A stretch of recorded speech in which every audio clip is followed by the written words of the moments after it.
Olá, povo de Deus, sexta-feira da quarta semana da Páscoa, 30 de abril de 2021.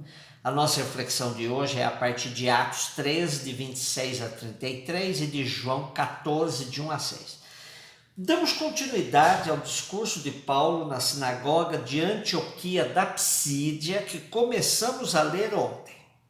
Irmãos, filhos de Abraão e os que entre vós temem a Deus. A nós é que foi dirigida a mensagem de salvação.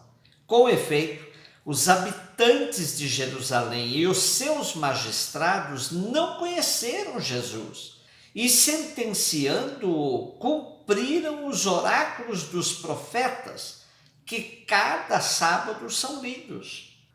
Embora não achassem nele culpa alguma de morte, pediram a Pilatos que lhe tirasse a vida.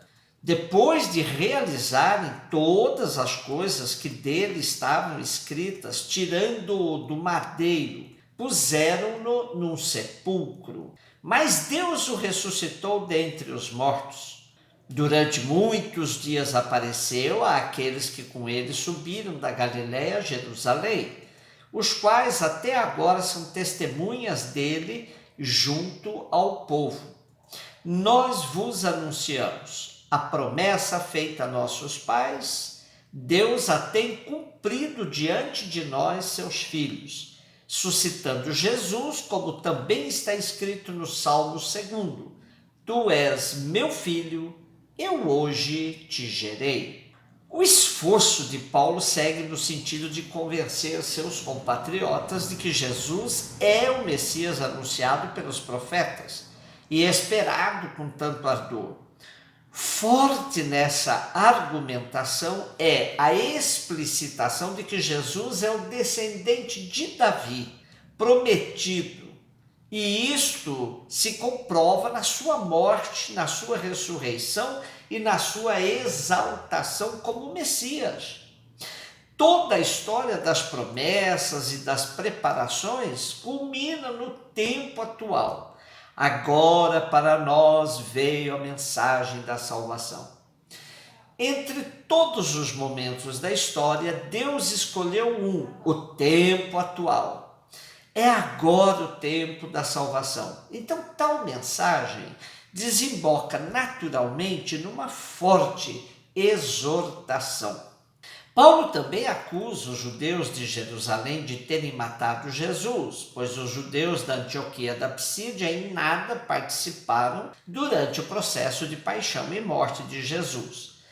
Paulo lhes admite que os magistrados e os habitantes de Jerusalém podem ter matado Jesus na ignorância, mas isso não os isenta de culpa, pois todos os sábados ouviam os oráculos dos profetas nas sinagogas. Tiveram tudo nas mãos para reconhecer Jesus como o Messias esperado. Paulo diz que os judeus pediram a Pilatos que matasse Jesus e nesse pedido está a sua culpa. Pilatos foi apenas o instrumento. Mas Paulo também deixa claro que a morte não significou o fim de Jesus, pois Deus o ressuscitou e ele apareceu aos 12, aqueles que o acompanharam desde a Galiléia até Jerusalém. As aparições de Jesus são a base do testemunho dos apóstolos. Sem esse testemunho, não teríamos nada mais sobre Jesus.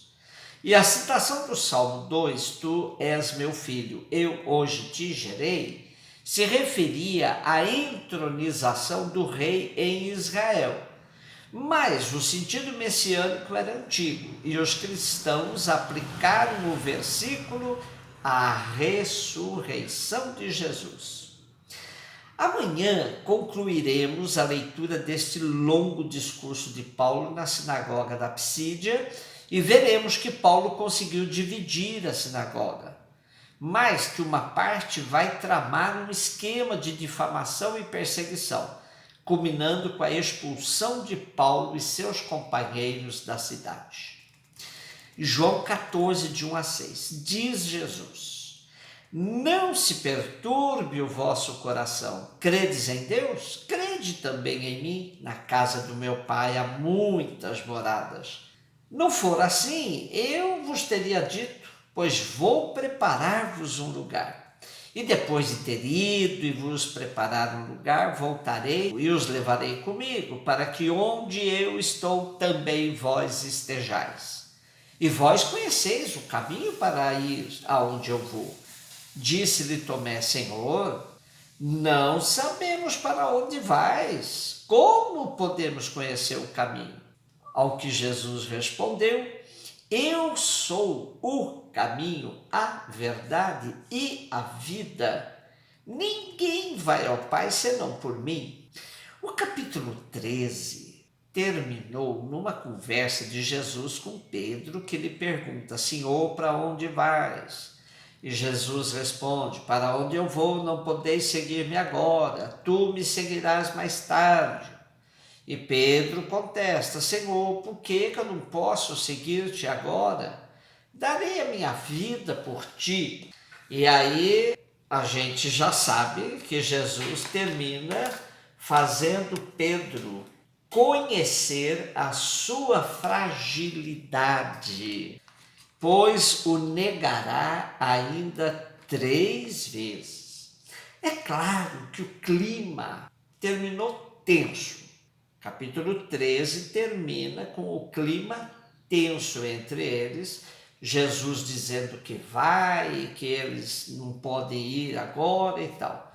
Então começa o capítulo 14, Jesus tentando amenizar a situação, dizendo-lhes: não se perturbe o vosso coração.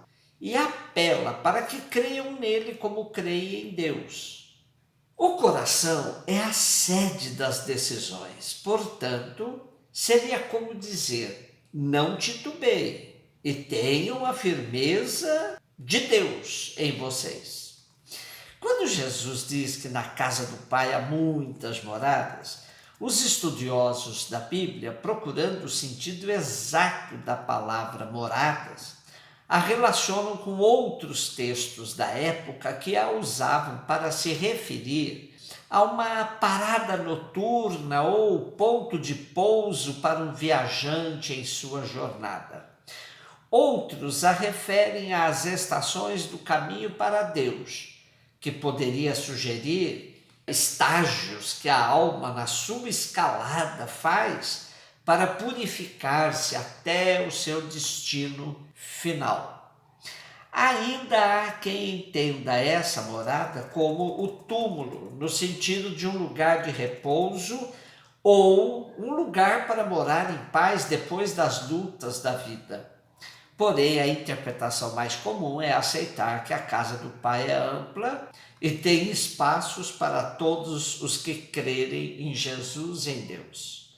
Jesus quer passar essa certeza aos discípulos para que não se perturbem nos corações frente à sua volta à casa do Pai.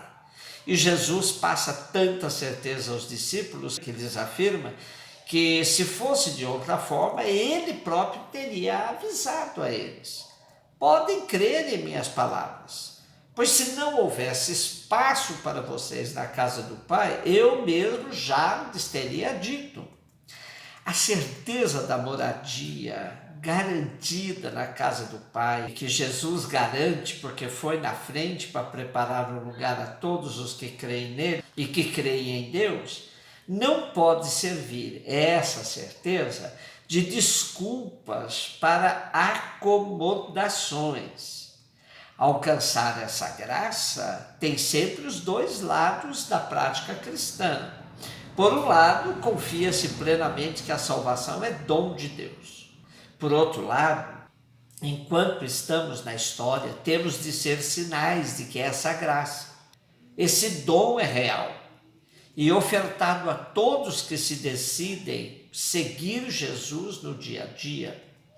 E Jesus diz que depois de nos ter preparado lugar na casa do Pai, voltará para levar os seus discípulos com ele. Imaginemos como os discípulos entenderam tudo isso, pois Depois de Jesus afirmar que os discípulos sabiam o caminho para onde ele estava indo, Tomé ainda rebate: Senhor, nós não sabemos para onde vais. Como poderíamos conhecer o caminho? Ora, Jesus já lhes havia dado o Evangelho. E esse é o caminho que Jesus afirma com segurança que eles já conhecem. E ainda assim, Jesus lhes diz que ele mesmo é o caminho, a verdade e a vida. Alguns interpretam que Jesus é o caminho que nos conduz à verdade e à vida. Mas o que temos são três afirmações. Ele é o caminho, ele é a verdade, ele é a vida.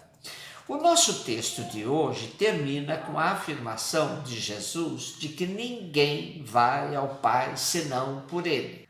O que podemos concluir? Ninguém vai ao Pai sem passar por Jesus e seu Evangelho, o seguimento de Jesus. E ninguém chega até Jesus sem encontrá-lo no pobre, no menor de nossos irmãos, como ele mesmo disse. Então, ninguém vai ao Pai sem Jesus, ninguém vai a Jesus sem acolher os pobres. Um beijo no seu coração.